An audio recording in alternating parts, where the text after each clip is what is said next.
Good morning. Happy Sabbath.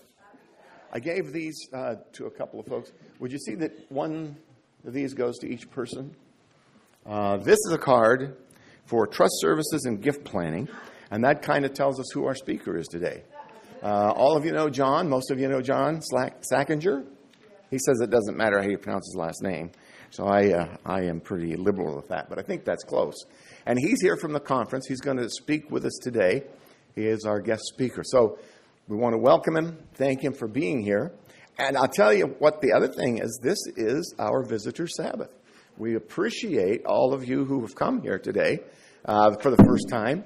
We always have visitors, and we're always grateful for that. But we have extras today. So thank you. Welcome. I hope that you enjoy our service. And we want to be sure that you stick around for potluck, which would be immediate. Nope.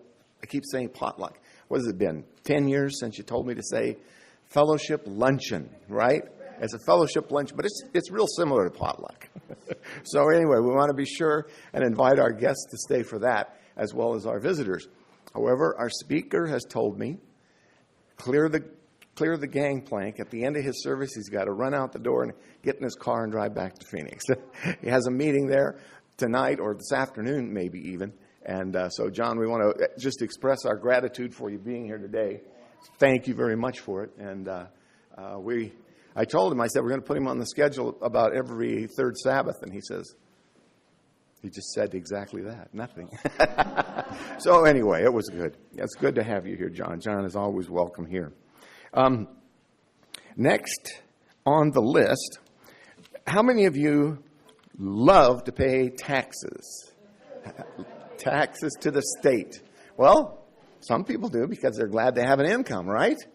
But you know, there is a program in the state of Arizona, and it's not very, they keep saying they're going to do away with it, but it's still good for this last year. And that is, if you pay Arizona taxes, some of us are fortunate that we don't, but then we miss out on this blessing. You can take up to the amount of, up to $1,000 per person for taxpayer, and if you're married, I think it's $1,500, and you can make a donation to a school or a church school, or there's a number of things. What we're mostly interested in is, we don't have a church school in Kingman, an Adventist church school in Kingman. There is the Emmanuel Christian School, and we have. Actually, there's three families within the church that have children that go there. I have a great-grandson that goes there, but he's in pre-kindergarten, so he doesn't qualify by state standards. But we have Michael and Irene's two children, and we have Victor's grandson, and you can donate money out of your taxes. Your state taxes can go towards the donation to the school, and the state gives you a tax credit for it, which means it's not like a deduction. It's like a direct funds back to you. So say you pay $800 in state taxes, and you know that pretty soon because you're going to get your W-2 if you haven't already got them. But if you pay up to $1,000, you can donate that money to this school. And when it comes due, when you look on your tax bill and it says that you owe them $1,000, well, you don't, because you've got a tax credit from that school, and that's kind of a rough sketch on what you get, how that works.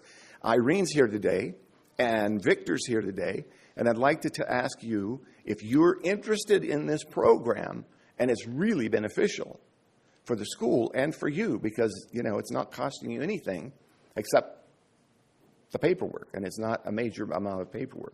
It's a pretty simple form that you have to fill out. So please contact Irene or Victor today and talk to them about that, and they can help you get those forms straightened out. Okay? I don't know if this is for me or not. It's one of the most interesting things I've seen up here on the pulpit. It's dark chocolate. I just had to tell you about that. I don't want to hold back any secrets, but there it is.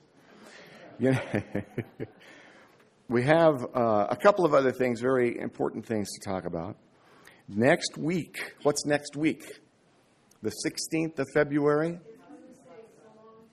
It's when we say so long to our pastor. We have the men's group that was established 10 years ago this month, has asked for a special speaker to come, which is Richard Ruse. Any of you remember Richard? Yes. Well, he was here 10 years ago when we started the men's group. He was kind of instrumental in getting that organized. So we've asked him back to speak. So now we have our pastor's going to teach Sabbath school. Richard is going to preach. And I got a call last night. Pray about this. We may have a baptism next week too. So it's going to be a busy Sabbath. But we want to encourage all of you to be here because, again, it may be the last opportunity we have to see our faster pastor, who is headed for Bangladesh, as you know.